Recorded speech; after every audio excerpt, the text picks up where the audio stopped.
Hey everybody, Crafty here again. Midweek Wednesday. Hope your week is going well so far. Today's going to be a very short one today. I just got so much going on. You know how it is this time of year. Things creep up on you and we got a lot going on. But I'm going to introduce you to a word that you might not have heard of before. It's called Petroliana. Petroliana. And what that is, it's the hobby of collecting gas and oil memorabilia, things that have to do with gas stations and anything that has to do with oil, anything that has the word oil in it. It's big. It's quite big here. I don't know if it is out in the West, by in certain spots, but I know here there's a lot of areas that they even have shows. They call them gas and oil or Petroliana shows where they sell anything related to gas and oil industry. I'm a big fan. I told you I love gas stations, always have. Whether it be an old-fashioned mom-and-pop gas station from the old days, all the way up to the mega stations. One of my things on my bucket list is to go to a Buc-ee's. I heard that's a huge one. Can you imagine having a gas station that's got like 50 pumps? That must be amazing, huh? So I've always loved that whole gas station and, gas and oil advertising. And, gas stations had their own mascots. Exxon and Esso had the tiger. Sinclair had the dinosaur. I remember as a kid, we would go into these gas stations, and I remember going into a Sinclair when I was a kid and seeing this big dinosaur there. And I said, wow, look at that guy. That's a great, I don't know what it is today. There were so many things years ago that would attract you, that would bring you into a business that today they just did away with. Today everything's so bland and there's nothing that really captures your imagination and say, let's go there. I like that dinosaur. Today they put up a sign. They don't even spend a lot of money on the sign. It's kind of chintzy. And, so that's why when you find somebody that's really wants your business and they make a nice, beautiful gas station that's well lit and it's got a lot of pumps and it's got a nice convenience store and people that are working there, it's something you want to go to, I'll pay 5 cents more a gallon to go to a nice gas station, 10 cents more, it don't matter. But I'm not going to go to no rinky dive gas station where you don't know how much water's in their gas tanks, or how much they're pumping into your tank, because if they're chimping out, if they're chintzy on their exterior, they're chintzy on their interior. Guaranteed. They're not changing their filters and their pump. You know how it is. So, yeah, big fan. Okay, let's get started right away. So the reason that I started talking about Petroliana today was because I picked this up. And, do you remember these? Now, the old timers are laughing because they've seen this before, but some people out there saying, what the hell is that? This is an ashtray that they would have in gas stations, and for a couple reasons. One, it would sometimes the tire manufacturers would put this into the gas stations to promote their tires. You can see the tread, the type of tread, and whatever. And other ones, they would either get, but they're almost in every antique store you go to. These rubber, and this is rubber, it's real rubber. And this one here is made by Sieberling, sealed air tire. Has the tire here, the size, 7.60 by 15. Remember these old bias ply tires?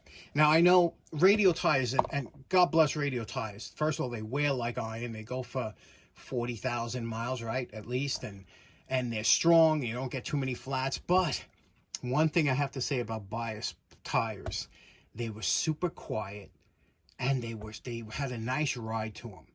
I mean, they weren't side to side because they had a big side wall. They would give you a little lean when you ran around the corner, and you might get a little squeal. But when you were going down the road straight and narrow, and you had your alignment straight and correct, these things gave you such a nice ride. I miss these tires, especially on older cars.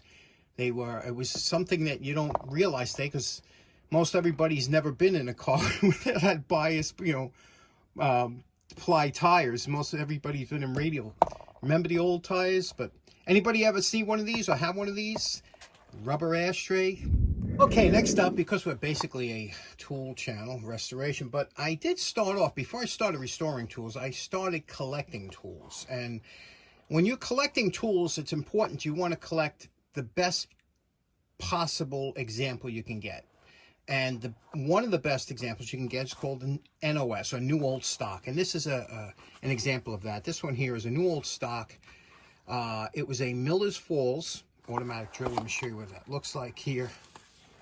See that? Box here. And here we go.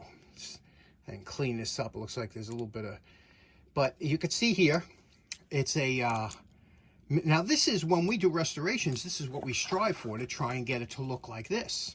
Right? That's New Old Stock. You know, even this might even have a little bit of tarnish from years, but this one was nice because, you know, you could rotate the cap here to get a drill out that you might want to get, and it had different drills, 1, 2, 3, 4, 5, 6, 7, 8, and then you would take your drill, you press it in here. We've all used these before, and when you push it, but you're familiar mostly with the chrome ones that you see, but this one here was a Miller's Falls. So again, this is the type of tool, and here you can see the price. Back in the day, $22 I paid for this, or, you know, you always get a break. But so that was, again, before I started restoring tools.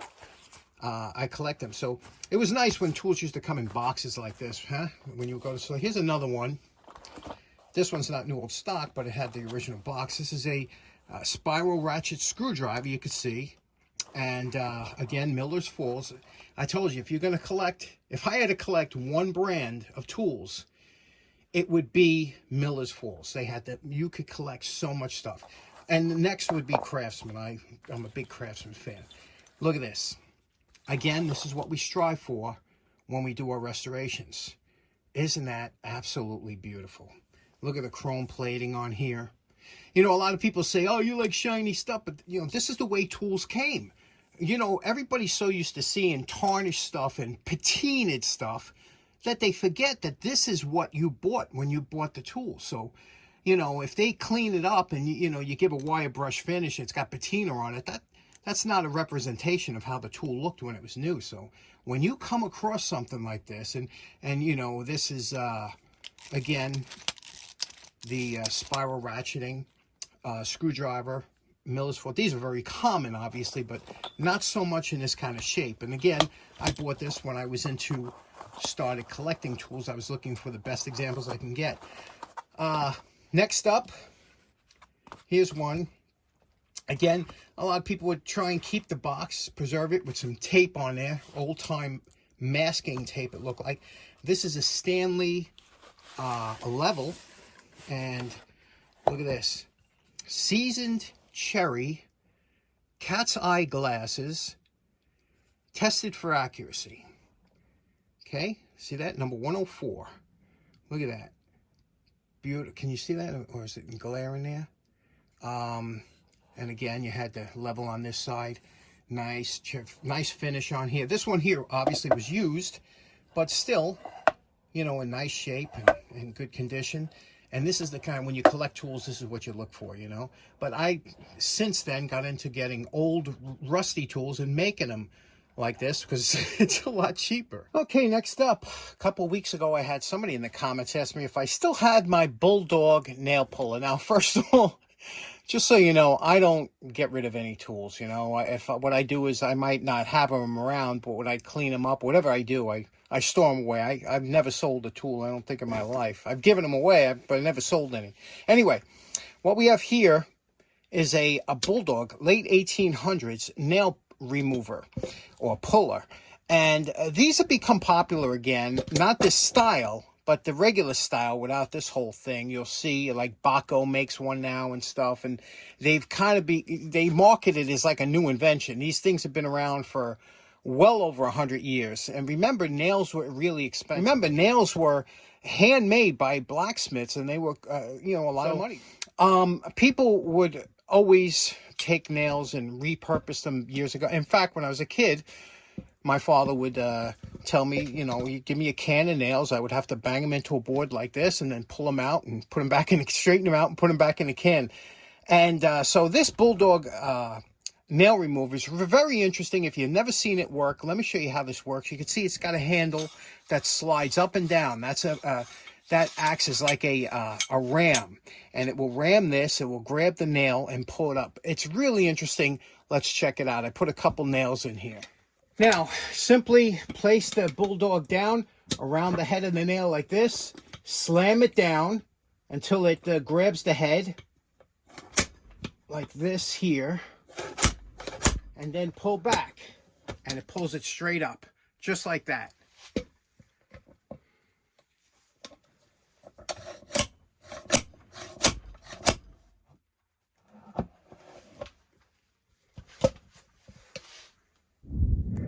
Okay, last up, I just wanted to talk real quick. I picked this up from Long Island Tool Meat. I paid $1 for this clamp, only because I said I just wanted to do a review for you. A lot of you might not have seen this type of clamp before. It's a woodworking clamp. When I used to do woodworking, I remember seeing Norm Abram had one of these, and I said, well, anything Norm had, we all wanted to buy. We used to watch the New Yankee Workshop, and whatever that guy had was good enough for us, right?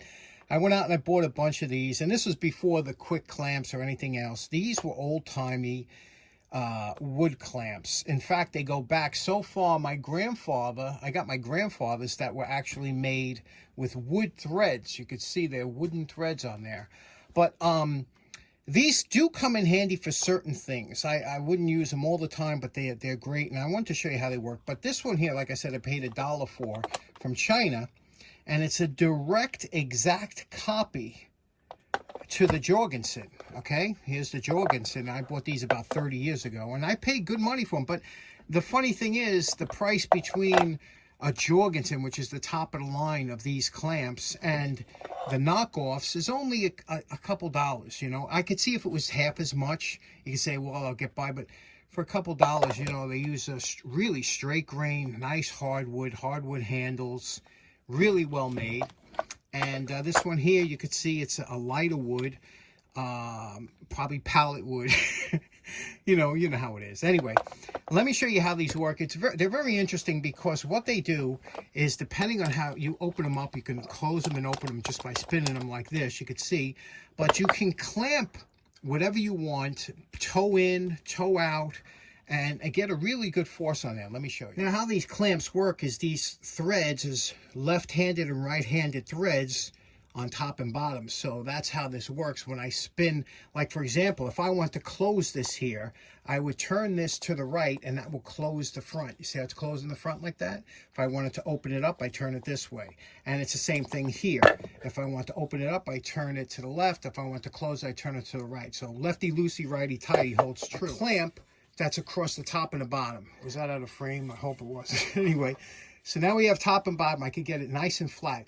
However, if I have something that's not perfectly straight and I needed to clamp it at an angle, I could do that. Let me show you. Okay, let's say I had a wedge or there was something I had to clamp. I could literally clamp it at that angle and get full pressure across the whole top, even though it's a wedge shape, using this clamping system. And then when you're finished, obviously it's easy on and easy off, but it opens and closes very easy, again, by just twisting the two together.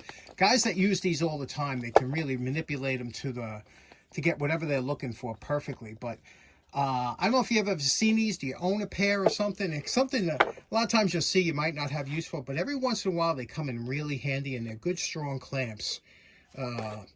And they're still made the same way, I think, today. This was Jorgensen. Okay, so like I said, a quick one today. Let me know, do you collect Petroliana? If you do, anything, you know, oil cans, oil tins, signage, gas pumps, anything, gas and oil. If you collect any of that, just put a capital P in the comments. That's all, just a capital P. I'd like to know how many of you out there do collect or have some collections of that laying around the house, so you find that interesting. Thanks so much for tuning in. Hope you have a great day. We'll see you again on Friday. Take care now. Bye-bye.